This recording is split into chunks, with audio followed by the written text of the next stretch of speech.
أعوذ بالله من الشيطان الرجيم.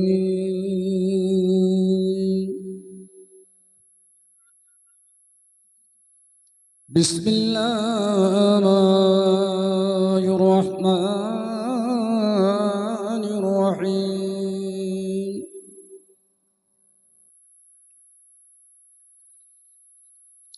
إن الذين قالوا ربنا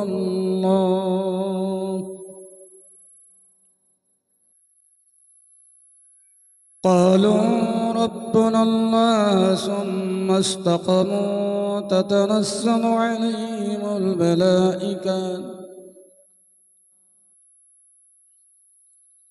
هذا يومكم الذي كنتم توعدون.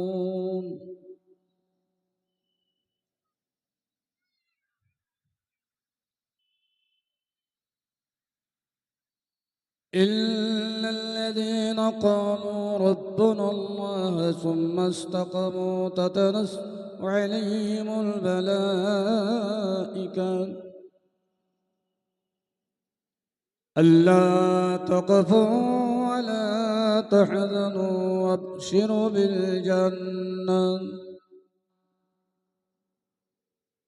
وابشروا بالجنة التي كنتم توعدون. آمنت بالله صدق الله المولانا العظيم.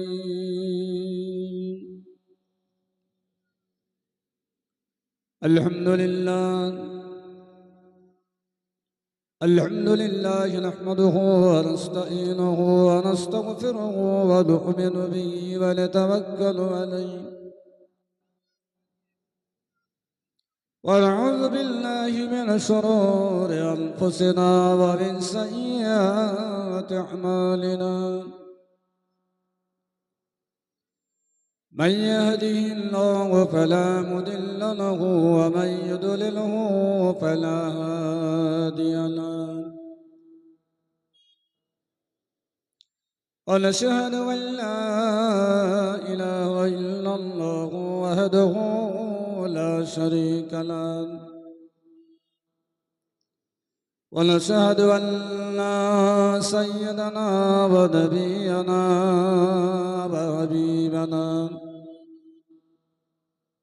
ومولانا محمدا عبده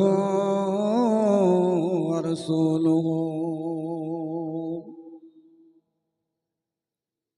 فقد قال الله تعالى بشانه مخبرا وآمرا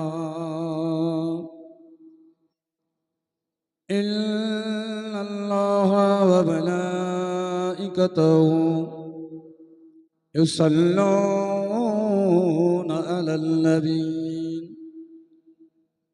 يا أيها الذين آمنوا صلوا عليه وسلموا تسليما. اللهم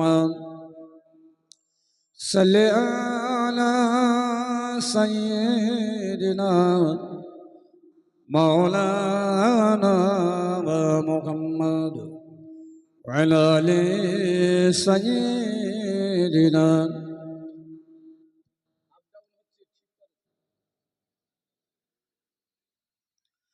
رؤيا نبی کا مجھے چلوا نظر آیا قبلہ نظر آیا مجھے کعبہ نظر آیا. اللہم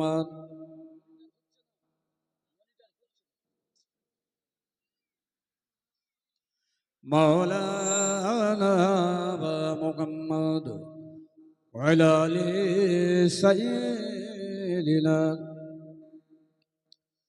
مولانا जब सैयदे कौनैन कान जलवा नजर आया मन मेरे बागे तमन्ना लुत्फे नजर आया अल्लाहुम्मा सल्ली अला सय्यिदिना मौलाना व मुहम्मद व अला आलि सय्यिदिना मौलाना मुहम्मद अम्मा बाद फया अय्युहल हाज़िरून रहिमना व रहमकुमुल्लाह फ़क़द क़ाल अल्लाहु तआला फ़ी कलामिहिल मजीद वल क़ाज़िमीनल ग़ैज़ वल आफ़ीना अनिन नास वल्लाहु युहिब्बुल मुहसिनीन وقال الله تعالى في كتاب مبين فمن كان يرجو لقاء ربه فليعمل أعمالا صالحا وعن أبي هريرة رضي الله تعالى عنه قال قال رسول الله صلى الله تعالى عليه وسلم الدعاء سلاح للمؤمنين وقال النبي صلى الله تعالى عليه وسلم وعن أبي هريرة رضي الله تعالى عنه قال قال رسول الله صلى الله تعالى عليه وسلم بادروا بالأعمال فتنا كعقد الليل المظلم يصبح رجل مؤمنا ويمشي كافرا ويمشي مؤمنا ويصبح كافرا يبيع دينه بعرض من الدنيا وقال النبي صلى الله تعالى عليه وسلم عمر بن الخطاب رضي الله تعالى عنه قال قال رسول الله صلى الله تعالى عليه وسلم إنما الأعمال بالنيات قال الله تعالى في كتاب مبين وإذا قرئ القرآن فاستمعوا له وأنصتوا لعلكم ترحمون উপস্থিত সম্মানিত মনোনীত নির্বাচিত আজকের জলসার সভাপতি সাহেব, আমন্ত্রিত মুআজ্জাজ মুহতারাম উলামায়ে কেরাম, সম্মুখে সমবেত উপবিষ্ট বয়োজ্যেষ্ঠ সম্মানিত মুরব্বীগণেরা, বয়োকনিষ্ঠ সমবয়স্ক মুসলমান ভাইয়েরা, আল্লাহ পাকের দরবারে জানাই সর্বাগ্রে কোটি কোটি শুকরিয়া, বলুন আলহামদুলিল্লাহ। কবরবাসীদের মাগফিরাতকে লক্ষ্য রেখে আজকে এই মাহাতি জলসা অনুষ্ঠিত হচ্ছে, যাকে আমরা বলছি ইসালে সওয়াব।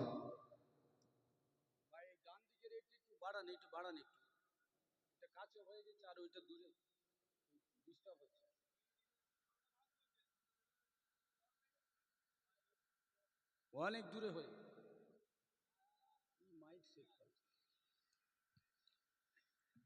তো সন্ধ্যার পর থেকে নিয়ে আমার আগ পর্যন্ত একাধিক ওলামা হযরত, যাদের মুখ হতে শরিয়াতের বিভিন্ন দিকের গুরুত্বপূর্ণ বক্তব্য, ওয়াজ নসিহত আপনারা শ্রবণ করেছেন। আমি পবিত্র কোরআন পাক হতে কয়েকটি ছোট্ট আয়াতের টুকরা নবী পাক সাল্লাল্লাহু আলাইহি সাল্লামের মুখস্থিত কয়েকটি হাদিস পাক পাঠ করেছি। কিছু কথা আলোচনা রাখবো ইনশাল্লাহ।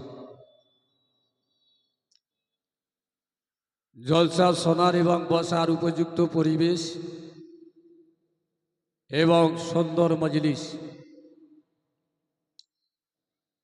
কিন্তু আসা আর বসার মানসিকতা আমাদের একটু কম।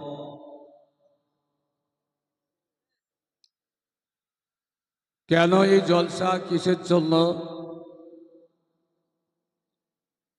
হ্যান্ডেল বা ইশতেহার দেখলে আমরা বুঝব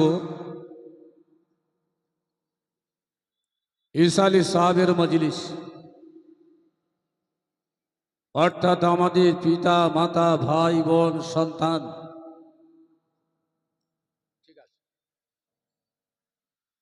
আত্মীয় স্বজন যারা কবরবাসী হয়েছেন,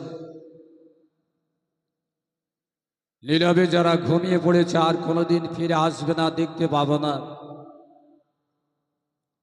তাদের মাগফিরাতের জন্য আল্লাহর কাছে দুটি হাত তুলে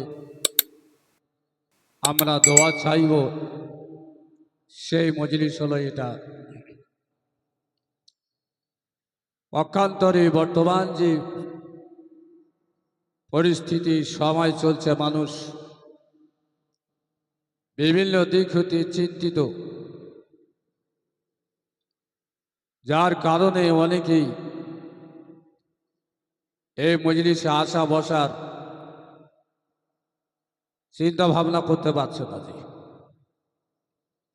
ভোট যারা দিয়েছেন তাদেরও জ্বালা, আর যারা দেয়নি, নাম কাটা গেছে, তাদেরও জ্বালা নেই। তো এইরকম পরিবেশে এই মজলিসে আসা বসা বড় কষ্ট। যাই হোক, যারা এসেছেন বসেছেন, আন্তরিক মোবারকবাদ জানিয়ে আমি আমার বক্তব্য দিকে ফিরে যাচ্ছি। বুখারী শরীফে প্রথম হাদিস পাক আছে, আল্লাহ নবী বর্ণনা দিলেন, ইল্লামাল আমালু বিন্নিয়াত, কাজের পূর্বে তোমরা নিয়ত ঠিক করো। হযরত নবী ইউসুফ আলাইহিস সালাতু ওয়াস সালাম, যার বিষয়ে আমরা কম বেশি জানি, তো এইরকম একটি ছোট্ট তথ্য আপনাদের কাছে রাখব, তারপরে আমার মূল বক্তব্য দিকে যাব। জি, হযরত নবী ইব্রাহিম আলাইহিস সালাতু ওয়াস সালাম, তার ছেলে ছিল দুটি। প্রথম ছেলে, বড় ছেলের নাম হলো হযরত ইসমাইল আলাইহিস সালাতু ওয়াস সালাম, আর বড় বউয়ের দ্বিতীয় পক্ষের ছেলের নাম হলো হযরত ইসহাক আলাইহিস সালাতু ওয়াস সালাম। নবী ইসমাইল আলাইহিস সালাতু ওয়াস সালামের বংশ থেকে একটি মাত্র নবী পৃথিবীতে এসেছিলেন, তিনি আমাদের নবী মুহাম্মদ রাসূলুল্লাহ সাল্লাল্লাহু আলাইহি ওয়াসাল্লাম। আর ইসহাক আলাইহিস সালাতু ওয়াস সালামের দুটি ছেলে ছিল। একটি ছেলের নাম হলো ঈশ, আর একটি ছেলের নাম হচ্ছে ইয়াকুব। এই ইয়াকুব আলাইহিস সালাতু ওয়াস সালামের আবার 12টি ছেলে ছিল। কম বেশি আমরা জানি, একটা বিবি 10টা ছেলে, আর একটা বিবির 2টো ছেলে। এই দ্বিতীয় পক্ষের বিবি বড় ছেলের নাম হলো হযরত ইউসুফ আলাইহিস সালাতু ওয়াস সালাম। দেখতে অত্যন্ত সুন্দর। প্রথম পক্ষে 10 ভাই, তারা ইউসুফ আলাইহিস সালাতু ওয়াস সালামের এই সৌন্দর্যের প্রতি তারা বড় হিংসাবোধ করত, আর ইয়াকুব নবী ভালোবাসতেন। পরিশেষে তাকে কুয়ায় ফেলে দিয়ে আর ভেড়ার একটা মেরে তার রক্ত জামায় মাখিয়ে নবীর ইয়াকুবের কাছে এসে বলেন যে তোমার ছেলেকে নেকড়ে বাঘে খেয়ে ফেলেছে। এই ঘটনা আমাদের প্রত্যেকে জানা, উদ্দেশ্য আবার ঘটনা বলা না। হযরত ইউসুফ আলাইহিস সালাতু ওয়াস সালামের ভাইরা তাকে যখন কুয়ায় ফেলে দিয়েছিল, আল্লাহ পাক কুয়ার মধ্যে তাকে ফেরেশতা দিয়ে হিফাজত করেছিলেন। সকাল হয়ে গেল, ওই কুয়ার পাশ থেকে একদল মিশরবাসী বণিক, একদল ব্যবসায়ী তারা ব্যবসা করার জন্য বাজারের দিকে যায়। আর যেতে যেতে যেতে তাদের পিপাসা পেয়ে গেল। ওই কুয়াতে তারা একটা বালতি ফেলে দেয়। আল্লাহ পাক ওই বালতির মধ্যে ফেরেশতা দিয়ে হযরতে ইউসুফ আলাইহিস সালাতু ওয়াস সালামকে ডাঙায় তুলে তাকে হেফাজত করেছিলেন। বলুন সুবহানাল্লাহ। পথিকেরা বণিকেরা অবাক হয়ে গেলেন। পানির জন্য বালতি কুয়ায় ফেলা হয়েছিল, কিন্তু এই বালতিতে যে সুন্দর বাচ্চাটি ডাঙায় উঠে আসলো, এই বাচ্চাটা আমরা যতটুকু জানি হযরতে ইয়াকুব নবীর ছেলে, নাম হলো ইউসুফ। তার ভাইয়েরা মিথ্যা কথা বলে কুয়ায় ফেলে দিয়ে পিতার কাছে বলেছিল নিকড়ে বাগে খেয়েছে। এই বাচ্চাটা এত দেখতে সুন্দর, মিশনের বুকে খুঁজলে এরকম বাচ্চা পাওয়া যাবে না। একে যদি বাজারে বিক্রি করা যায় বহুত টাকা পাওয়া যাবে। এই ভেবে বণিকেরা ওই বাচ্চাটা নিয়ে বাজারে বিক্রি করার জন্য হাজির হয়ে যায়। চারিদিকে সংবাদ প্রচার হয়ে গেল। ধনী ধনাঢ্য অর্থ সম্পদশালী মানুষ, এমনকি মিশরের বাদশাহ বাজারে চলে আসেন ওই সুন্দর বাচ্চাটি কেনার জন্য।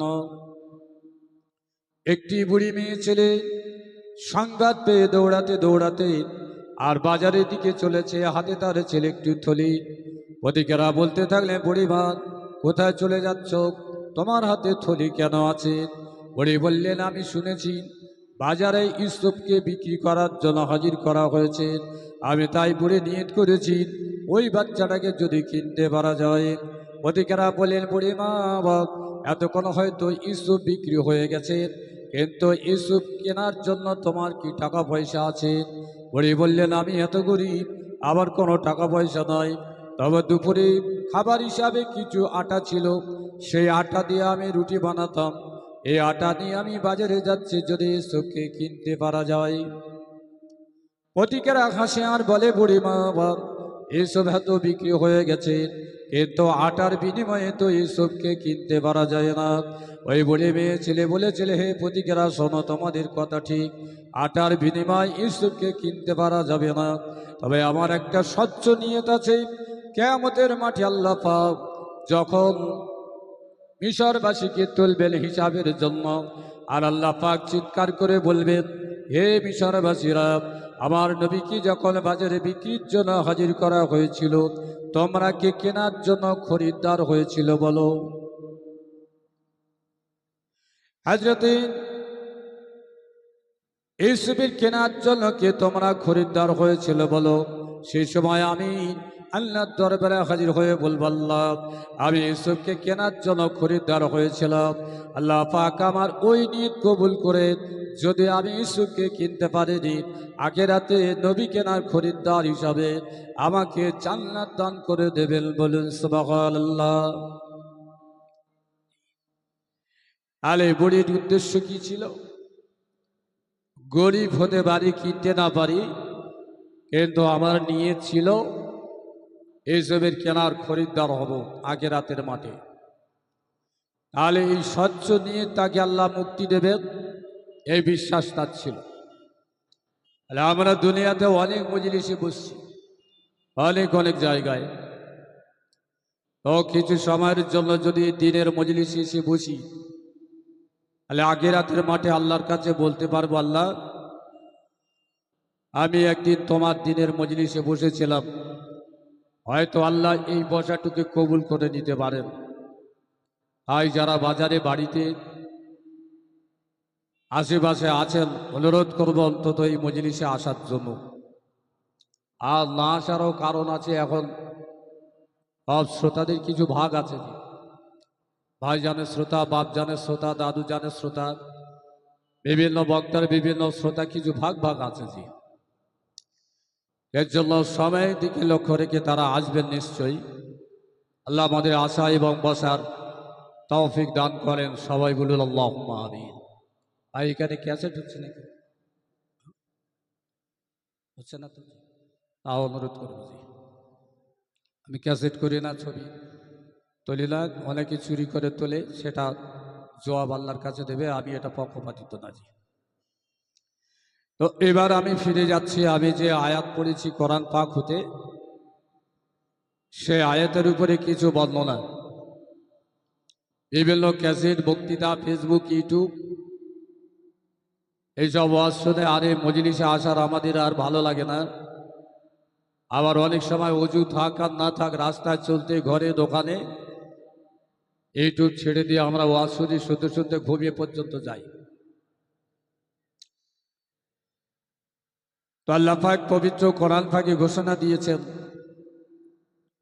ওয়াল কাযিমিনাল গায়যা ওয়াল আফিনা আনিন নাস আল্লাহু ইউহিব্বুল মুহসিনিন। এই আয়াতের ব্যাখ্যায় হাদিস পাক লেখা আছে, আল্লাহ নবী সাহাবা হুজুরদের জিজ্ঞাসা করলেন, আইয়ু রাজুলুন সুজাউন আকরা, হে আমার সাহাবারা, তোমরা বলতে পারো সব থেকে বড় বীর, সব থেকে বড় পালোয়ান, সব থেকে বড় যোদ্ধা কে? তো রাসূলুল্লাহর সময় যুদ্ধের ব্যবস্থা আর আমাদের সময় যুদ্ধের ব্যবস্থা সম্পূর্ণ আলাদা। জি, রাসূলুল্লাহর সময় তখন যুদ্ধের ময়দানে তালবাদ দিয়ে, বল্লাম দিয়ে সামনাসামনি যুদ্ধ হতো। আর এখন সব বোমবাজি, বিভিন্ন ধরনের অগ্নেয়াস্ত্র, বিভিন্ন ধরনের যানবাহন, বিমান, এর মাধ্যমে যুদ্ধে জয়লাভ বা পরাজয়। যুদ্ধে যারা জয়লাভ করেন তাদের বীর বলে। তো রাসূল প্রশ্ন করলেন, আইয়ু রাজুলুন সুজাউন আকরা, হে আমার সাহাবারা বলো সব থেকে বড় পালোয়ান, বড় বীর, বড় যোদ্ধা কে?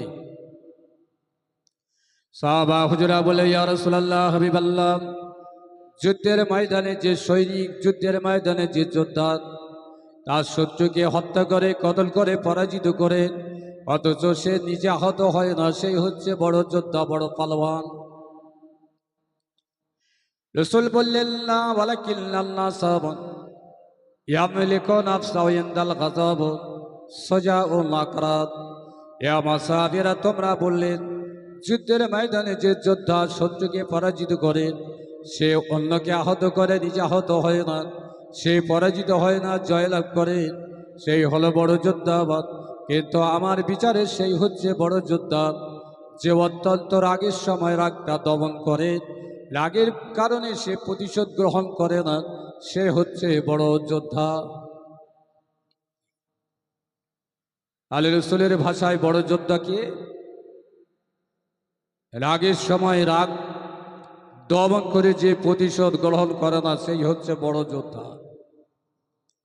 সারা পশ্চিম বাংলায় পরিস্থিতি দেখেন, এটা তো নবীজির হাদিসের কথা বললাম, তাহলে মানবে কারা? মুসলমান বলল, হিন্দু, জৈন, বৌদ্ধ, খ্রিস্টান, পার্সি, বিধর্মী, কাফের, মোনাফিক, তারা কিন্তু নবীর এই কথা মানবে না। জি, কেন? নবী সম্পর্কে তারা জানে, কিন্তু নবীর এই আদেশ সম্পর্কে তারা জানে না।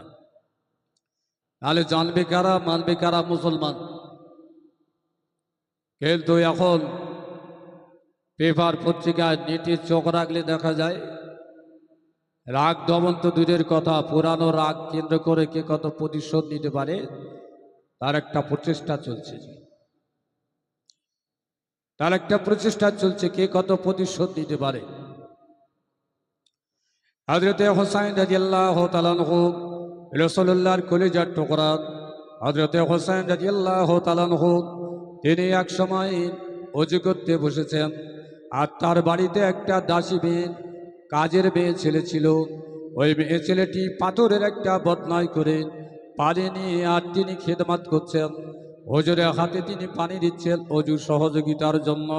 এই অবস্থায় তার হাতের বদনাটি হাত থেকে সরে গিয়ে মাথায় লাগলো এবং জমিনের উপরে পড়ে যায়। হযরত হুসাইন রাদিয়াল্লাহু তাআলা আনহুর মাথায় আঘাত পাওয়ার কারণে মাথার চামড়া কিছু কাটলো, কিছু পরিমাণ রক্তটা বার হয়ে গেল। এত রাগের আগুন্দিত হয়ে গেলেন, ওই দাসীর দিকে তিনি চোখটা বার করে তাকালেন। দাসী কোরআন শরীফের আয়াত তেলাওয়াত করে শোনালেন, ওয়াল কাযিমিনাল গায়যা, হুজুর আপনি রাগটা দমন করেন, রাগটা দমন করেন। আল্লাহ পাক কোরআন পাকে জানিয়ে দিয়েছেন, রাগন দিতে হওয়ার পরে তুমি রাগটা দমন করো, প্রতিশোধ গ্রহণ করো না। হুজুর আমার এই কারণে আপনি রেগে যাবেন না, আপনি রাগটা দমন করেন। হযরত হুসাইন রাদিয়াল্লাহু তাআলা আনহু বললেন, আমি রাগটা দমন করেছি। ওই দাসী বললেন, বলে আফিনা নিন্নাস, আপনি ক্ষমা করে দেন, আমার এই ব্যবহারটা আপনার কাছে রাগের কারণ, আপনি আমাকে ক্ষমা করে দেন। হযরত হুসাইন বললেন, আমি তোমাকে ক্ষমা করে দিলাম। দাসী বলেন, আল্লাহ ইউহিব্বুল মুহসিনিন, যারা রাগান্বিত হওয়ার পরে অপরাধীকে ক্ষমা করে দেন, আল্লাহ পাক তাদের ভালোবাসেন। হযরত হুসাইন বলেন, আমি তোমাকে ক্ষমা করে দিলাম। বলেন সুবহানাল্লাহ। দাসীর দিকে তাকিয়ে বলে, গো দাসী, এই আয়াতটা তুমি আমার জ্ঞানটা ফেরত দিয়েছ। আমি কোরআন পড়েছি, আমি এই আয়াত জানি, কিন্তু আজকে তোমার মুখ থেকে এই আয়াতের বিনিময়ে যে আমল আমি করলাম, ওকে দাসী, তোমার মুখের কোরআনের আয়াত শুনে আমি বড় খুশি হয়ে গেছি। আমার বাড়িতে আর তোমাকে দাসী হিসাবে রাখবো না, আমি আল্লাহর হস্তে তোমাকে আজাদ করে দিলাম। সুবহানাল্লাহ। আরে দাসী মানে কাজের মেয়ে। আগে বাজারে গরু ছাগলের মতো মানুষ কিনতে পাওয়া যেত জি। তাহলে সেই কাজের মেয়ে তার অসাবধানতার কারণে হাতের বদনাটা হাত থেকে পড়ে গিয়ে মাথায় লেগে চামড়া কাটলো, রক্ত বার হলো। আর দাসী কোরআন শরীফের আয়াত শুনে তাকে মুগ্ধ করে দিলেন। কিন্তু এই সমাজে যদি হতো, সত্যিকারে কি মেনে নেওয়া যেত জি? হ্যাঁ, নাক টাক ফাটিয়ে দেবো, হসপিটালে ভর্তি করব, বিচার দেব, কিছু তার কাছ থেকে জরিমানা আদায় করব, তারপরে তাকে বাড়ি থেকে তাড়িয়ে দেবো কি ছাড়িয়ে দেবো। আর এটা হলো শিক্ষা। আল্লাহ পাক কোরআন থেকে জানিয়ে দিলেন, ওয়াল কাযিমিনাল গায়জা ওয়াল আফিনা আনিন নাস। রাগান্বিত হয়ে যদি মানুষকে ক্ষমা করে, রাগের কারণ প্রতিশোধ না নিয়ে, আমি আল্লাহ পাক তাদের ভালোবাসি। বলি সুবহানাল্লাহ। এখন এই সাংসারিক জীবন থেকে, ব্যবসায়িক জীবন থেকে, সামাজিক জীবন থেকে আর রাজনৈতিক জীবনের দিকে যদি যাই, সমাজ ব্যবস্থায় যা চলছে, আমরা কি সত্যিকারে পারবো একটু রাগটাকে দমন করতে? পারবো না জি। যার যেমন ক্ষমতা আছে, মুখের দ্বারা হোক, হাতের দ্বারা হোক, আর কলমের দ্বারা হোক, আর অস্ত্রশস্ত্রের দ্বারা হোক, তার একটা প্রতিশোধ নেওয়ার চিন্তা ভাবনা করবো, এবং সেটাই চলছে। বিশ্ববিখ্যাত সাহাবী নাম হলো হযরতে আলী কারামাল্লাহু ওয়াজহু। হুজুর কি করলেন, এক সময় জোহরের নামাজ পাঠ করলেন মদিনার মসজিদে অসংখ্য সাথীদের সঙ্গে নিয়ে। আর তিনি বাজারের দিকে যাচ্ছেন। কে? হযরত আলী। তিনি হলেন রাষ্ট্রনেতা, মদিনার খলিফা, মুসলমানদের আমির আল মুমিনিন। তিনি চলে যাচ্ছেন কোথায়? বাজারের দিকে। গায়ে তার ছিল একটা মাত্র সাদা চাদর, পরনে ছিল একটা কাটা চাদর, যে চাদরটা আর লুঙ্গির মতো ভাঁজ করে পরা। আর গায়ে ছিল তার একটা চাদর, সাদা ছোট্ট চাদর। আমাদের মতো এইরকম এত সুন্দর পোশাক ছিল না। এত গরিব, এত অভাব ছিল হযরত আলী কারামাল্লাহু ওয়াজহু। রাষ্ট্রনেতা হওয়া সত্ত্বেও তার গায়েতে সাদা সিধে কাপড় ছিল। আমরা কখনো কখনো বাড়িতে জামা কাপড় থাকতেও গামছা ব্যবহার করি না জি। গামছা অনেক মুরব্বীরা আবার হাজি রুমাল ব্যবহার করে জি। তো হযরত আলী রাদিয়াল্লাহু তাআলা গায়ে চাদর দিলেন, সাদা কাপড়। তার মানে এই নয় যে বাড়িতে তানার দামি দামি কাপড় জামা ছিল। হযরত আলী রাদিয়াল্লাহু তাআলা সাথীদের নিয়ে চলেছেন। যেতে যেতে দেখছেন একজন ব্যক্তির সম্মুখে রাস্তা দিয়ে হেঁটে হেঁটে যাচ্ছে। তার মাথার চুলগুলো অত্যন্ত বড় বড়, আর তার পরনে যে পোশাক ছিল, ওই পায়ের গাঁটে নিচে কাপড়টা ঝুলেছিল। হযরত আলী কোথাকার লোক জানলেন না। হযরত আলী কে তিনি চিনলেন না লোকটাকে। মদিনাবাসী মানুষ না, অন্য জায়গার মানুষ। পিছন দিক থেকে কেবলমাত্র দেখতে পেলেন তার পায়ের গাঁটে নিচে কাপড় ঝুলে আছে। হযরত আলী রাদিয়াল্লাহু তাআলা তাকে সম্বোধন করে বললেন, ও বন্ধু, তোমার পায়ের গাঁটে নিচেরটা কাপড় যদি তুলে পারো, দুটো কাজ তোমার হবে। এক নম্বর, তুমি মুত্তাকি হবে, তাকওয়াওয়ালা হবে, খোদার তুমি বন্ধু হবে। আর দু নম্বর, যদি পায়ের গাঁটে নিচের উপরে কাপড় তুলে পারো, ওই কাপড়টা তোমার জন্য টেকসই হবে। আপনারা শুনছেন জি? তো এই কথা যদি এখন কেউ বলে, মারপিট হবে না জি? হ্যাঁ, আমার বাপের পয়সায়, আমার পয়সায়, উপকারা পয়সায় আমি পোশাক করেছি, পায়খানা লাগুক, পেশাব লাগুক, তুমি বলার কে? মাওলানা হও আর ইমাম সাহেব হও, আর নেতা হও আর হাজি সাহেব হও, তুমি বলার কে? কিন্তু শরীয়তের নির্দেশ এটা, ইজারা মিনকুম মুনকারান ফালু গায়্যিরু বিয়াদিহি ফা ইল্লাম ইয়াস্তাতি ফা বিলিসানিহি ফাইল্লাম ইয়াস্তাদফা বিকলবিহি যালিকা দাফুল ঈমান। আল্লাহ নবী বলেন, যখন তোমরা কেউ কোনো খারাপ কাজ করতে দেখবে, খারাপ কাজ তোমরা দেখবে, তোমরা মুখ দিয়ে তা প্রতিবাদ করো। তাদের যদি প্রতিবাদের সম্মুখীন হও, বাধাপ্রাপ্ত হোক, তাহলে তা রাসূল বললেন, খারাপ কাজ যদি দেখো তোমরা হাত দিয়ে প্রতিবাদ করো। তাদের যদি বাধাপ্রাপ্ত হোক তাহলে মুখ দিয়ে তার প্রতিবাদ করো। তাদের যদি বাধাপ্রাপ্ত হোক অন্তর দিয়ে ঘৃণা করো। এটা হলো দুর্বল ঈমানের পরিচয়। এটা হলো রাসূলুল্লাহর হাদিস। এখন কে কাকে বলবে আমরা মুসলমান, ভিন্ন ধর্মের লোকের বলে মার খাবো নাকি? না। তাহলে সেই ব্যক্তি ইমাম সাহেব তার মুসাল্লিদের বলতে পারেন, পিতা তার সন্তানদের বলতে পারেন, আলেম মানুষ তার ভক্তদের বলতে পারেন। কিন্তু রাসূল বলে, ইজার মিনকুম, তোমাদের মধ্যে কেউ যদি খারাপ দেখেছি। তো রাসূলুল্লাহর এই বাস্তবায়ন করা এই হাদিস এখনকার সমাজে মারপিটের কারণ হবে না। কারণ কোরআন হাদিসের থেকে তো সমাজের জ্ঞান আমাদের বেশি। তাহলে মাওলানা সাহেবের কথা আমি শুনতে যাব কেন? হুজুর পাক সাল্লাল্লাহু আলাইহি ওয়াসাল্লাম বললেন, মান জাররা সাওবাও খয়লাহু ইউআযিবুহুল্লাহু ইয়াওমাল কিয়ামাত ওয়া মান জাররা সাওবাও খয়লাহু লাম ইয়ানজুরুল্লাহু ইয়াওমাল কিয়ামাত ওয়া মান মাসফালা মিনাল কাবাইনি ফাহুয়া ফিন্নার। আল্লাহ নবী বললেন, যদি কোনো ব্যক্তি অহংকারের সঙ্গে পায়ের গাঁটের নিচে কাপড়টা ঝুলিয়ে পড়ে, ওই যতটুকু অংশ গাঁটের নিচে ঝুলে থাকবে, কিয়ামতের মাঠে আল্লাহ পাক ততটুকু অংশ জাহান্নামে দিয়ে শাস্তি দেবেন। কাকে? আলে বলবেন, হুজুর এই হাদিসটা যদি এটাই হয়, গাঁটের উপরে তুলতে যদি হয়, তাহলে মেয়ে ছেলেরা তো অনেক উপরে তুলছে, ক্ষতি কোথায়? মেয়ে ছেলেদের জন্য এই হাদিসটা না, মেয়ে ছেলেদের জন্য গাঁটের নিচে ঝুলিয়ে রাখতে হবে, আর বেটা ছেলেদের জন্য গাঁটের উপর তুলে পড়তে হবে। এই হাদিসটার আমল মেয়ে ছেলেদের জন্য না। তো রাসূল বললেন, মান জাররা সাওবাও খয়লা, খাইলুল মানে ঘোড়া, ঘোড়ার অর্থ হলো অহংকারী, ঘোড়া দাঁড়িয়ে দাঁড়িয়ে ঘুমায়। তো এই হাদিসের উপরে শব্দ দেখে একদল মানুষ তারা বলছে, আমি পড়বো কিন্তু অহংকার হবে না, তাহলে আমার পড়া নিষেধ কোথায়? দ্বিতীয় হাদিস, আল্লাহ নবী বললেন, মান জাররা সাওবা খয়লাহু লাম ইয়ানজুরুল্লাহু ইয়াওমাল কিয়ামাত, যে ব্যক্তি পায়ের গাঁটে নিচে কাপড় ঝুলিয়ে পড়বে অহংকারের সঙ্গে, বলার পরেও নিষেধ শুনবে না, মানা শুনবে না, কিয়ামতের মাঠে আল্লাহ পাক বিচারের জন্য তুলে তার দিকে রহমতের দৃষ্টিতে দেখবেন না। তো একদল আলেম তারাও যুক্তি দিচ্ছে, আমরা স্বাভাবিক পড়ব, অসুবিধা নাই।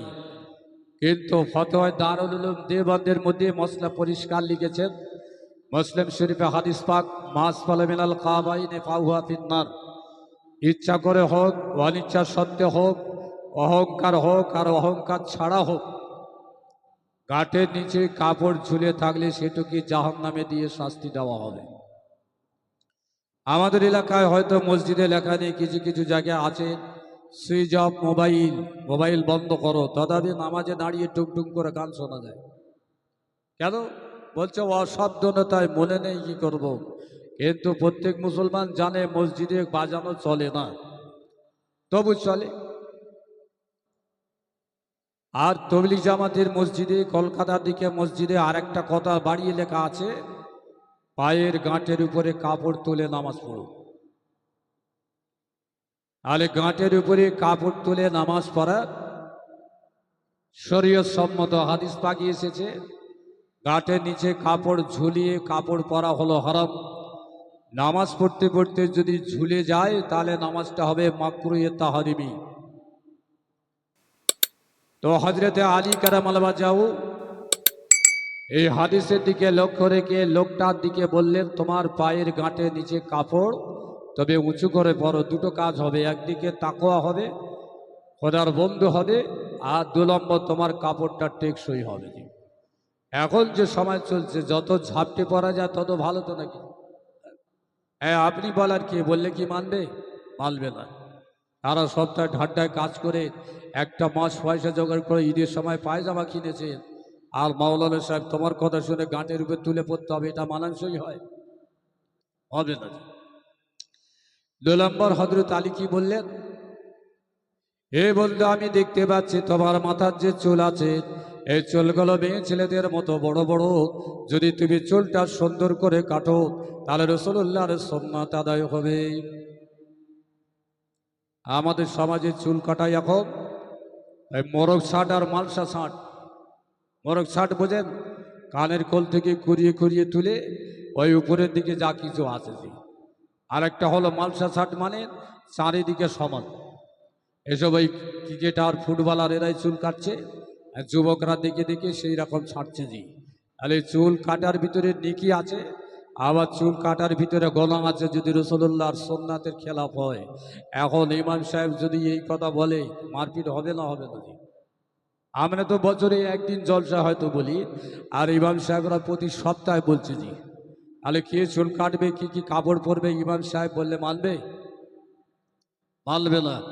রাগের কারণ হযরত আলী রাদিয়াল্লাহু তাআলা আনহু এই কথা বলে একটু এগিয়ে গেলে লোকটা পিছিয়ে গেল। ওই লোকটি থাকতে না পেরে কে বলে ফেলল, মনে হয় লোকটি হলো বেদুইন, কোনো যাযাবর। হযরত আলীর কানে শব্দটা পৌঁছে যায়। লোকটি বলল, কোন লোকটি? যাকে বলল কাপড় কাঁটের উপরে তুলে পড়ো আর মাথার চুলগুলো সুন্দর করে কাটো। ওই লোকটা হযরত আলীর সাদা সিধে পোশাক দেখে, তার গায়ে একটা চাদর দেখলেন, পরনে একটা চাদর দেখলেন লুঙ্গির মতো ভাঁজ করা। এই দেখে কি বললে, লোকটা মনে হয় কোনো বেদুইন, কোনো যাযাবর। হযরত আলী রাদিয়াল্লাহু তাআলা আনহু এই কথা যখন শুনলেন, মুখটা ঘুরিয়ে দেখলেন, কিন্তু রেগে গেলেন না, কোনো কথা বললেন না। যারা সাথী ছিলেন তারা বলতে থাকলেন, ওগো বন্ধু, তুমি কি? তোমার বাড়ি কোথায় বলো? লোকটি বলেন, আমার বাড়ি হলো ইরাকের বসরা শহরে। আমি মদিনা শরীফ দেখতে এসেছি, রাসূলুল্লাহ রওজা দেখতে এসেছি। আমি মদিনা শহরে কোনোদিন আসিনি, তাই মদিনা শহরে এসেছি। আমি রাসূলুল্লাহ রওজাটা জিয়ারত করব, সেই জন্য এসেছি। কিন্তু এই বেদুইন লোকটার কথা আমাকে বড় ব্যথা দিয়েছে। সাথীরা বললেন, ওগো বন্ধু, মুখ সামলে কথা বলো। যাকে তুমি যাযাবর বলছো আর যাকে তুমি বেদুইন বলছো, উনি হলেন আমাদের রাষ্ট্রনেতা, খলিফা, আমির আল মোমিনিন হযরতে আলী কাররামাল্লাহু ওয়াজহাহু। সুবহানাল্লাহ। তাহলে রাষ্ট্রনেতা যদি বেদুইন বলে, কত বড় কথা! জি, এখন ওই ছোটখাটো নেতার সামনে যদি একটু আঙুল উঁচু করেন, ও ঠিক রাখবে না মুচকে দেবে? জি, হ্যাঁ, ঠিক রাখবে। আঙুল তুলে কথা বলছো, ভেঙে দেব। আর হযরত আলী রাদিয়াল্লাহু তাআলা আনহু ভেঙে দেওয়ার ক্ষমতা রেখেছিলেন, কিন্তু তিনি রেগে যাননি। সাথীরা বললেন, কার বিরুদ্ধে কথা বলছো? উনি আমাদের খলিফা হযরত আলী কারামাল্লাহু ওয়াজহাহু। বেদুইন বললেন, আমি ওই ইরাকের মানুষটি বললেন, আমি বসরা শহর থেকে মদিনায় এসেছি, এখানকার জীবন ব্যবস্থা সম্পর্কে আমার জানা নেই। হযরত আলী রাদিয়াল্লাহু তাআলার কাছে গিয়ে বললেন, হুজুর, আপনি আমাকে ক্ষমা করে দেন, আপনি যে রাষ্ট্রনেতা, মদিনার খলিফা, তা আমি জানি না। হযরত আলী রাদিয়াল্লাহু তাআলা বললেন, আমি রাসূলুল্লাহর হাদিস তোমাকে শুনিয়েছি, কিন্তু তুমি মানতে গিয়ে আমার এই সাদাসিধে পোশাক দেখে আমাকে বেদুইন বলে যাযাবরের সঙ্গে তুলনা করেছ। আমি আল্লাহর হস্তে তোমাকে ক্ষমা করে দিলাম, আমি তোমাকে প্রতিশোধ নেব না। ওয়াল কাযিমিনাল গায়জ ওয়াল আফিনা আনিন নাস, যারা রাগান্বিত হয়ে রাগটা দমন করে মানুষকে ক্ষমা করে দেয়, আল্লাহ নবী বলছেন সেই হচ্ছে বড় পালোয়ান। আরে বড় পালোয়ান কি? যার গতর আছে, ভালো ভালো বন্দুক চালাতে পারে, বোম চালাতে পারে, মাল চালাতে পারে, সে হচ্ছে আমাদের সমাজে বড় পালোয়ান। তার দিকে লোক ভয় করবে নাকি? আর শরীয়তের ভাষায় সেই বড় পালোয়ান, রাগান্বিত হওয়ার পরেও যে রাগটা দমন করে, সেই হচ্ছে বড় পালোয়ান। আমি আমার বিবির প্রতিশোধ নিতে ছাড়ি না, তো আপনাদের কাছে ভালো কথা কি করে বলবো আর মানবো? বাড়ির বউ যদি একটু উল্টোপাল্টা করে, সহজে ছাড়বো? বাঁ হাতের ঝাপটা, ডান হাতের ছাপটা, দুদিকে ঝাপটা দেবো। জি, ও ঝাপটা দিতে দিতে যখন আরো ফোরফোরটি বেড়ে যায়, থাকতে পারি না, তখন বলি কি, 3 not 3, 1 তালাক, 2 তালাক, 3 তালাক। আচ্ছা, মিষ্টি খেয়ে তালাক দেয় না রাগের কারণে তালাক দেয়? কথা একটু বলেন, নাকি অসুবিধা হচ্ছে নাকি? না শোনেন, না শুনবেন, মাইকের আওয়াজ ভালো আছে, পাড়ার লোক শুনবে। জি, তাহলে ওয়াজে এসে দুটো ভালো কথা শুনে যদি আমল করা যায় সেই জলসা ভালো। আর সময় গেল, শুনলাম বুঝলাম কিন্তু মানলাম না, এই ওয়াজের গুরুত্ব কি থাকলো জি? মুখ চেনা সব মানুষগুলো আপনারা যারা আছেন, অনেকে মুরব্বী আছেন। আল্লাহ নবী বললেন তালাবুল ইলমা মিনাল আসাগির, কেয়ামতের আগে এমন একটা সময় আসবে, অযোগ্য অদক্ষ সেই সব ব্যক্তিদের কাছে মানুষ হাদিস শুনবে। ভালো সুদ থাকবে, কণ্ঠস্বর ভালো থাকবে, হাদিস থাকবে না, কোরআন থাকবে না, মাঝে মাঝে গজল পড়বে, মাঝে মাঝে হাসাবে, বলছে হেভি বক্তা। 2 ঘন্টা শুনলেন, না একটা হাদিস থাকলো, একটা কোরআন থাকলো, না মশলা থাকলো, না জ্ঞানের কথা থাকলো, কিন্তু শুনতে খুব ভালো লাগলো জি। কমিটি বললো হ্যাঁ হেভি বক্তা, গ্রামবাসীরা বললো হেভি বক্তা। এগুলো কেয়ামতের আলামত, কেয়ামতের আগে এগুলো ঘটবে জি। আমার জীবনে আমি একবার জলসায় গিয়েছিলাম, বসিরহাট পার হয়ে সিংড়ি হাট বলে জায়গা। তখন সবে আমি টাইটেল পাস করেছি 92-93 সালের দিকে। তো একটা মেয়ে ছেলে দেখলাম বসিরহাট হুজুরের নামাজ শিক্ষা মুখস্থ মাইকে বলছে। তা আমি বললাম ই আবার কে বলছে? ইনি খুকি মাওলানা। ফোকা মাওলানা যেমন আছে তেমন বিপক্ষে ও খুকি মাওলানা আছে জি। তো 2-4 বছর পরে হয়তো লোকজন জমা যাওয়ার জন্য মাওলানার বউ সাথে করে আনবে, যাতে বউটা বসে থাকবে, লোকজন দেখার জন্য অন্তত জলসা বসে দেখি। চালু হয়ে গেছে, আমাদের এদিকে হয়নি, বাংলাদেশে চালু হয়ে গেছে। আল্লাহ হেফাজত করেন। এবার আমি ফিরে যাচ্ছি যেটা বলছিলাম, রাগ মানুষকে কত ক্ষতি করে, কেন রাগের এত গুরুত্ব কোরআন পাকে এসেছে। হযরত আলী কারামাল্লাহু ওয়াজহাহু এরপরে সাথীদের নিয়ে তিনি চলেছেন। যেতে যেতে যেতে যেতে তিনি দেখলেন কি, একজন ব্যক্তি উটের উপরে উট সাওয়ারি হয়ে চড়ে চলেছেন, আর কিছু উট তার সম্মুখে আছে, আর লোকটির হাতে একটা ছড়ি আছে। উটগুলো তাড়িয়ে তাড়িয়ে নিয়ে যাচ্ছে। হযরত আলী পিছন দিক থেকে গিয়ে বলে, লগো উটওয়ালা, এতগুলো উট তুমি কোথায় নিয়ে যাচ্ছ?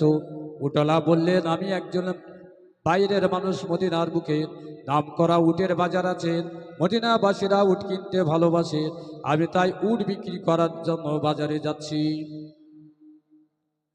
হযরত আলী কারামাল্লাহু ওয়াজহাহু এই কথা শুনে বললেন, খুব ভালো কথা, উট বিক্রি করলে লাভ হয়, যারা কেনে তাদের উপকার হয়।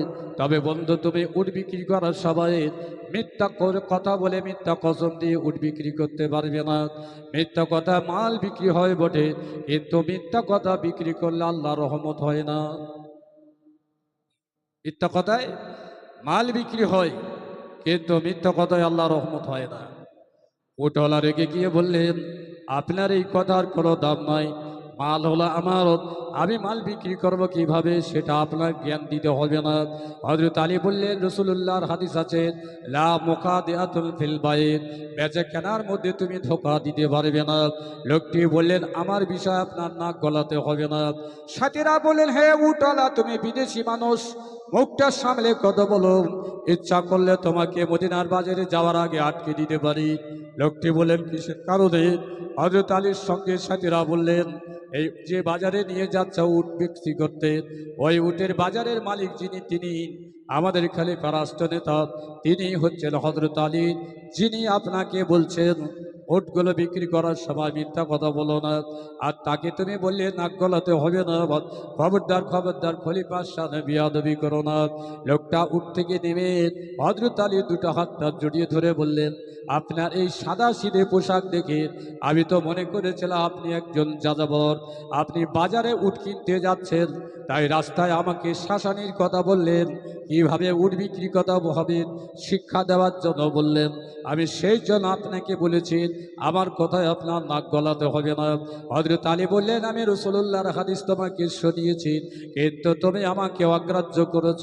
তবে আমি রাষ্ট্রনেতা হয়ে, আমি খলিফা হয়ে, মুসলমানদের আমির হয়ে আমি তোমাকে প্রতিশোধ দেব না, আল্লাহর হস্তে তোমাকে ক্ষমা করে দিলাম।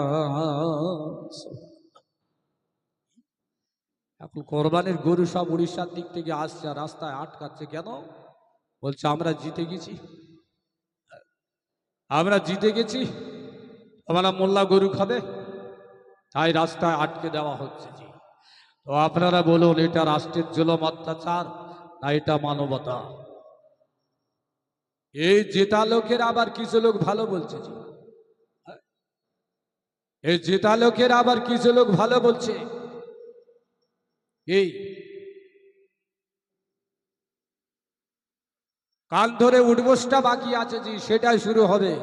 যেমন বিহার আর উত্তরপ্রদেশে মধ্যপ্রদেশে চলছে, এই খাল কেটে কবির আনার জন্য আমাদের মতো কিছু মাওলানা টুপিওয়ালা দায়ী খুব লাফাচ্ছে। অসুবিধে কোথায়? মাস্টার মশাই, বাপ দাদু নাতি পুতেরা অন্যায় করলে কি করে? হাত দিয়ে কান মোলা দেয় তো নাকি? বড়রা ছোটদের কান মোলা দেয় কি হাত দিয়ে? তো কিন্তু আমাদের পা দিয়ে কান মোলা শুরু হয়ে গেছে, পা দিয়ে। এর জন্য আমাদের মতো টুপি দাড়িওয়ালার কিছু দায়ী আছে। যারা পেপার পড়েন, পত্রিকা পড়েন, নেট দেখছেন, খবর দেখছেন, তারাই ভাববেন একটু চলছে পা দিয়ে কান মোলার প্রতিযোগিতা। তো হযরত আলী কারামাল্লাহু ওয়াজহাহু বললেন, বন্ধু তুমি ভুল বুঝে আমার সম্পর্কে মন্তব্য করেছো। আমি রাসূলুল্লাহর একটি হাদিস তোমাকে শোনাচ্ছি। قال أبي هريرة رضي الله تعالى عنه قال قال رسول الله صلى الله تعالى عليه وسلم ثلاثة لا يكلم الله يوم القيامة ولا ينظر إليهم ولا يزكيهم رجل فعل فيبني بيع صلاته ورجل يمنع الماء بفضل الماء ورجل تاجر ولا يؤتي أجرته। আল্লাহ নবী বর্ণনা দিয়েছেন, কিয়ামতের মাঠে বিচারের জন্য যখন আল্লাহ পাক মানুষদেরকে কবর থেকে তুলবেন, সেই সময় তিন শ্রেণীর মানুষের সঙ্গে আল্লাহ পাক কথা বলবেন না, তাদের দিকে আল্লাহ রহমতের দৃষ্টিতে দেখবেন না। তিন শ্রেণীর মানুষ, আমরা হয়তো সেই শ্রেণীর মধ্যে পড়তে পারি।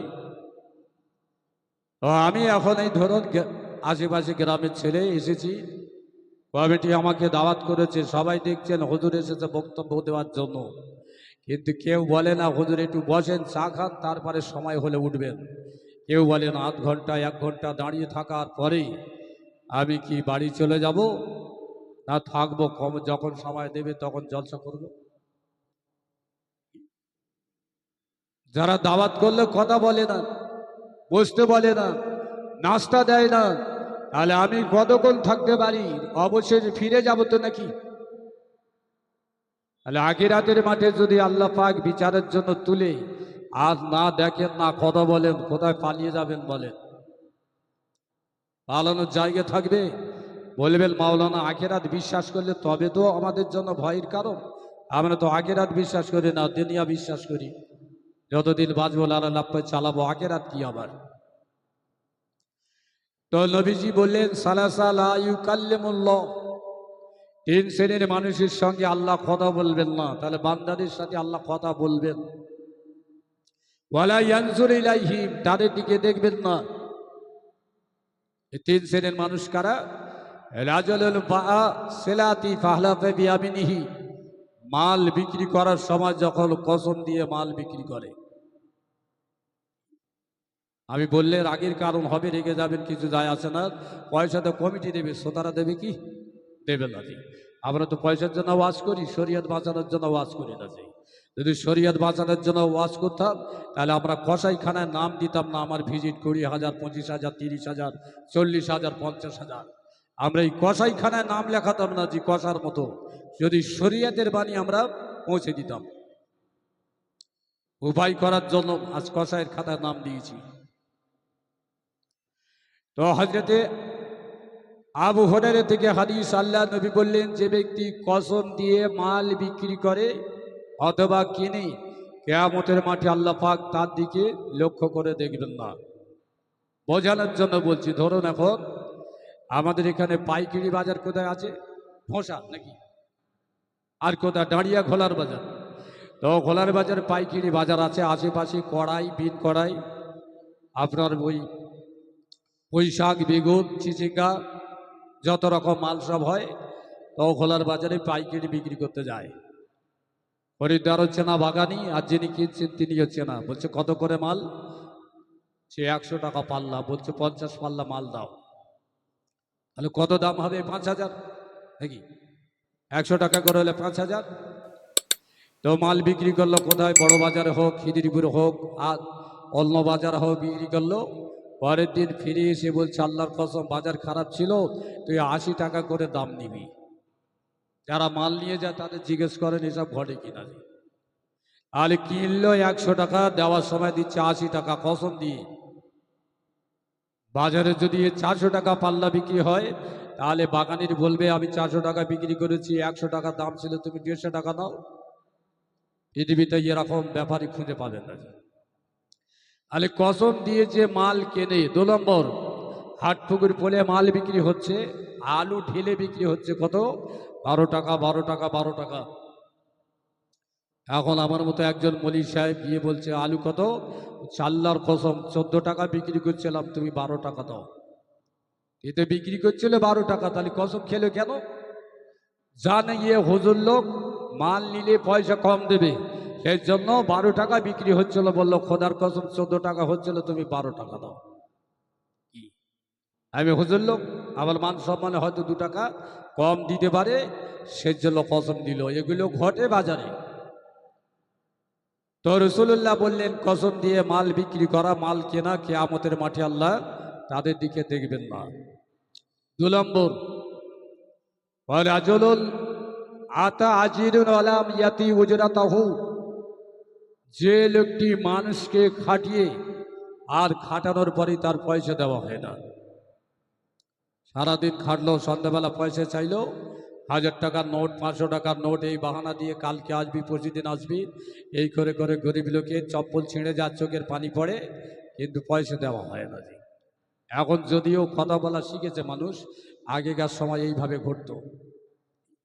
রাজুলুন আতা আজিরুন ওয়ালাম ইউতি উজরাতাহু, মানুষকে খাটিয়ে, জন্মজুরি খাটিয়ে তার পয়সা যদি না দেওয়া হয়। এখনো কিছু মানুষ আছে, বংশের গরম, নেতৃত্ব গরম, এই গরমের জন্য গরিব মানুষের খাটানোর পরে পয়সা দেয়। বাড়ির মেয়েদের জিজ্ঞেস করলে বুঝবে জি প্লেন শাড়ি কত জমা হয়েছে, কোন হস্তগর করেছে, এ বাড়ির বউরা বলবে হাতগুলো সব নষ্ট, চোখগুলো নষ্ট, রাত জেগে জেগে শাড়ি করে পয়সার বেলা পাওয়া যায় না। কেন? বলছে প্লেন জমা হয়ে গেছে। হ্যাঁ, আর সেই শাড়ি ঢোসার হাটে বিক্রি হয়ে পয়সা উঠে যাচ্ছে, শুধু ঠকাচ্ছে বাড়ির বউগুলোকে দিয়ে। কি আমার কালাম ভাই বলছে আল্লাহ হায়াত দারাজ করুক, হজ করে আসছে বটে, কিন্তু কত জায়গায় বন্ধক তার ঠিক নেই। তো হজ করে আসছে বটে, ওস্তাকারগুলো কতজনের চোখের পানি ফেলেছে সেই হিসাব নেই। 3 নম্বর, আল্লাহ রসুল বলেন ওয়া রাজুলুন ইয়ামনাউল মা বিফাদলিল মা, যে ব্যক্তি তার প্রতিবেশীকে কষ্ট দেওয়ার জন্য কলের পানি, পুকুরের পানি, টিউবওয়েলের পানি বন্ধ করে। আর এটাই এখন রাজনীতির কারণে বেশি। তুই ওই দল করেছিস আর আমি এই দল করেছিস, সুতরাং আমার সঙ্গে তোর মতে মিলেনি, আমার পুকুরে তুই নামবি না, আমার কলে পানি খাবি না, বর্ষাকালে ঝোড়টা যেন ঠিক আমার জায়গা থেকে না যায়। তো অনেক বলে ফেললাম, অনেকে হয়তো ক্ষিপ্ত হচ্ছে, কত সুন্দর সুন্দর ওয়াজ আছে আর ইনি উল্টো পাল্টা বলছে, এইসব ওয়াজ লোক শোনে নাকি? নাকি বলবে না জি? লোক বলবে। এখন নামাজ না পড়তে বললে সেই বক্তা ভালো, নামাজ পড়তে বললে বলছে এইসব ইমাম সাহেব আর চলে মসজিদে। এই ভালো কথা বলা যাবে না, বললে খারাপ। হযরত আলী কারামাল্লাহু বললেন, ওগো বন্ধু শুনে নাও, রাসূলুল্লাহর হাদিস তোমাকে শুনিয়েছি, তাই কসম দিয়ে তুমি মাল বিক্রি করো না। কসম দিয়ে মাল বিক্রি করলে মাল বিক্রি হয়ে যায়, কিন্তু তাতে বরকত হয় না। লোকটি হযরত আলীর বড় কথা বলেছিল, কিন্তু হযরত আলী নিজের রাষ্ট্র ক্ষমতার দোহাই দিয়ে ওই লোকটির প্রতি তিনি কোনো প্রতিশোধ নেননি। আল্লাহর হস্তে তিনি ক্ষমা করে দিয়েছিলেন। আল্লাহ পাক তাই কোরআনে জানিয়েছেন, ওয়াল কাযিমিনাল গায়যা ওয়াল আফিনা আনিন নাস, যে মানুষটা রাগ দমন করে, মানুষকে ক্ষমা করে দেয়, আল্লাহ পাক তাকে ভালোবাসেন। বলুন সুবহানাল্লাহ। হযরত পাক সাল্লাল্লাহু আলাইহি ওয়াসাল্লাম মদিনার বাজারে তিনি প্রবেশ করলেন। গিয়ে দেখছেন কি একটা মানুষ গম বিক্রি করছে, অনেকগুলো গম এক জায়গায় ঢেলে দিয়েছে, ওই গমগুলো বিক্রি হয়। হযরতে আলী কারামাল্লাহু ওয়াজহাহু তিনি বললেন এক কদম, আর রাসূলুল্লাহ তিনি বাস্তবে প্রমাণ দিচ্ছেন। হযরতে আবু হুরায়রা বলেন, নবীজি বাজার প্রবেশ করে গিয়ে দেখছেন একজন ব্যক্তি অনেকগুলো গম একত্রিত করে আর বিক্রি করার জন্য জমা করেছেন। আল্লাহ নবী ওই গমের ভিতরে তিনি হাতটা চালিয়ে দিলেন, একটু নাড়াচাড়া করে দিলেন। দেখা গেল ওই গমের ভিতরে কিছু ভিজে গম ছিল, সেই গমের প্রাণী আল্লাহ নবীর হাতে লেগেছে। আল্লাহ নবী হাতটা বার করার পরে বললেন, ও গম আলা, তোমার গম কেন ভিজে? উপরের গমগুলো কিছু শুকনো আর নিচের গমগুলো কেন ভিজে? ওই গমলা বলল, না না, আমার গম তো সলিড গম আছে। রাসূলুল্লাহ বললেন, দেখো আমার হাতে ভিজে গমের গায়ে যে পানি ছিল, আমার গায়ে সেই পানি লেগেছে।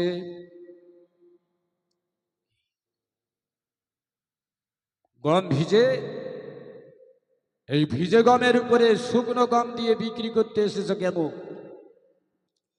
লোকটি কেঁদে ফেলে বলে, ইয়া রাসূলুল্লাহ, হাবিবাল্লাহ, আমি গরিব মানুষ, 3 দিন ধরে পানি হয়ে আমার গম ভিজে গেছে। আল্লাহ নবী গো, বিক্রি যদি না করতে পারি আমার কারবালে লোকসান হয়ে যাবে, তাই আমি উপরে কিছু সলিড শুকনো গম দিয়ে আর নিচে ভিজে গম রেখে তার উপরে শুকনো গম দিয়েছি, যাতে শুকনো গম রেখে ভিজে গমগুলো বিক্রি হয়ে যায়, আমার কারবারে যেন লোকসান না হয়। নবী পাক সাল্লাল্লাহু আলাইহি ওয়াসাল্লাম রাগান্বিত হয়ে বললেন, শোনো, তবে উপরে ভালো গম রাখলে নিচে ভিজে গম রাখলে গরিব মানুষ কিনে নিয়ে যাবে। এই গম যদি আটা না করতে পারে, তাদের বাচ্চারা যদি খেতে না পারে, বিবিরা খেতে না পারে, তারা চোখের পানি ফেলবে আর তুমি পয়সা নিয়ে বাড়ি চলে যাবে বটে।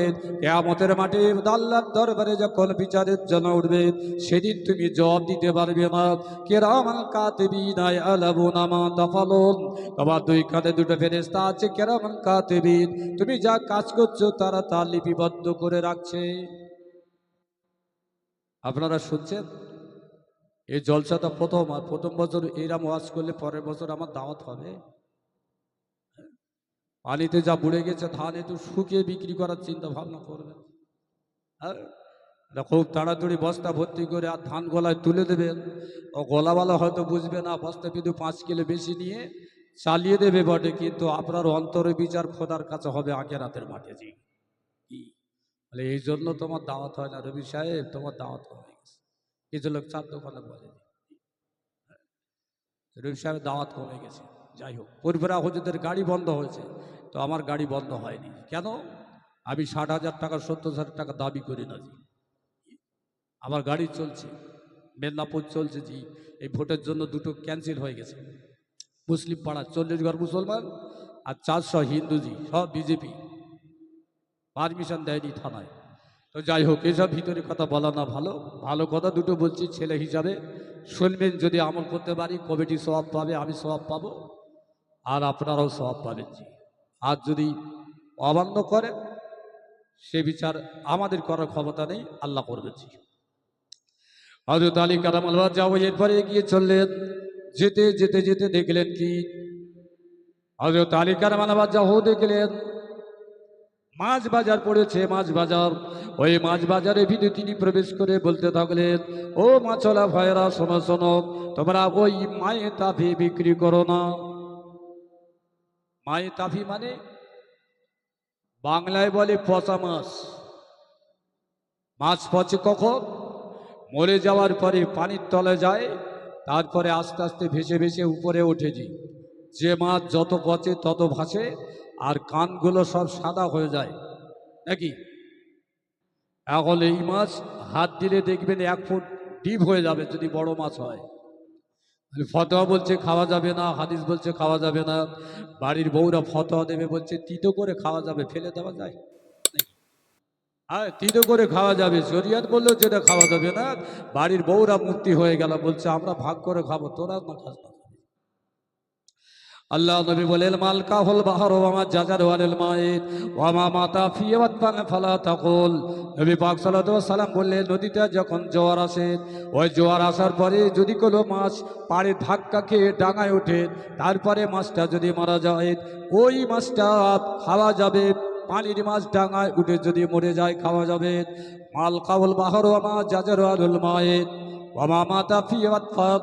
আর জোয়ার যখন বন্ধ হয়ে ভাটা হয়ে যাবে, ভাটার টানে মাছ যখন পানির সঙ্গে গড়িয়ে যেতে যেতে ওই নদীর উপরে বালুকায় যদি আটকে যায়, রোদের তাপে যদি মরে যায়, ওই মাছটা খাওয়া যাবে, ডাঙায় মরলে খাওয়া যাবে, আর যদি ফাটার টানেতে মরে যায় খাওয়া যাবে। কিন্তু যে মাছটি মরে গিয়ে পানির তলায় গেল, তারপরে পুষতে পুষতে ডাঙায় চলে আসলো, ওই মাছটার কানকো সাদা হয়ে গেল, আরবিতে বলে মায়ে তাফিদ, বাংলায় বলছে পচা মাছ, ওই মাছটা খাওয়া যাবে না। হযরত আলী বললেন, ও ভাই মাছওয়ালা, তোমরা মদিনার বাজারে মাছ বিক্রি করছো, কিন্তু তোমরা পচা মাছ বিক্রি করো না। এখন বাজারে এরাম গিয়ে বললে বাটখারা ছেলে মারবে না জি? হ্যাঁ, মাছ বাজারে গিয়ে